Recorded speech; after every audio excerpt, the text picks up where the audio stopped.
Hello and welcome to the One Life Church devotional series where we cover the entire Bible in 20 months. Well, today's Psalms are 35 and Psalm 36. And basically David is wrestling with evil people around him and how to handle them and how to deal with his own heart in the light of them around him. Don't know what's around you at the moment, but if you can see there's not much evil around me right now, is there? I'm in a beautiful setting. I'm about to hop on these waves in my canoe just now.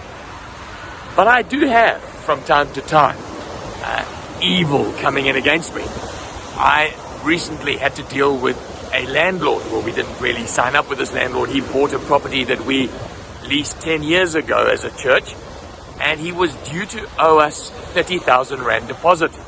And not only did he not pay us the deposit, but he wanted to keep all our stuff as well that was still on the property. So how do you deal with a thing like that, knowing this property is not mine, it belongs to the church, people have given into it with their own tithes? So what we wound up doing is getting a police escort to come and remove our stuff. But now what do we do with this 30,000 Rand? Well, we've said to him, sir, you owe it to us. He's refused point blank to pay it. Now what do we do? Well, I know what David would do. David would say, contend, Lord, with those who contend with me. Fight against those who fight against me. Verse 8, may they get entangled in the net that they've put for my feet. Now, you can see David wrestling, can't you? The standard in the New Testament is a little higher than that. Jesus asks us to bless our enemies. Jesus asks us to turn the other cheek. And Jesus asks us to be filled with the Spirit and be able to give love to them. But David goes on to say this, they repay me evil for good, they leave me like one bereaved.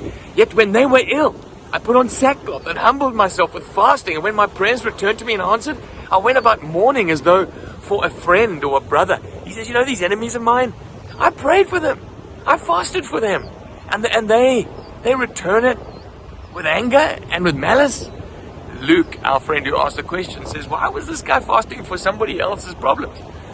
So he's basically saying, look, I love these people and they return my love with hatred. And he says, Lord, deal with it.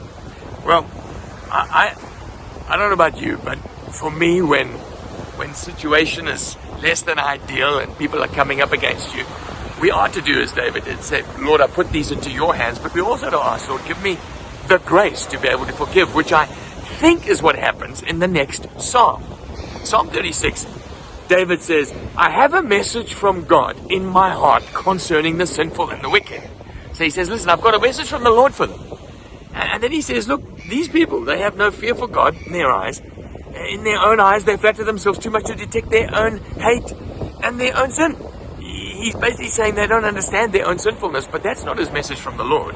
His message from the Lord is this, verse 5. Your love, Lord, reaches to the heavens, your faithfulness to the skies. Verse 7. How priceless is your unfailing love, O God. Verse 10. Continue your love to those who know you.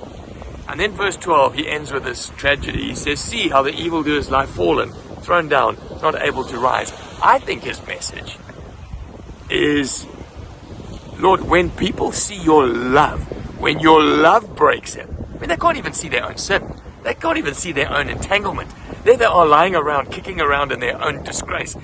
And yet when your love is revealed, like it was revealed to David, when your grace is revealed, that's what grace is. Grace is love coming to you when you don't deserve it. And I think David's got himself to the point where he's saying, look at these evildoers, they don't even know how evil they are. Lord, if they saw your love, if they saw your steadfastness, if they saw your grace, it would change them. Well, at least I hope that's what he's thinking, because that's the essence of the gospel, isn't it?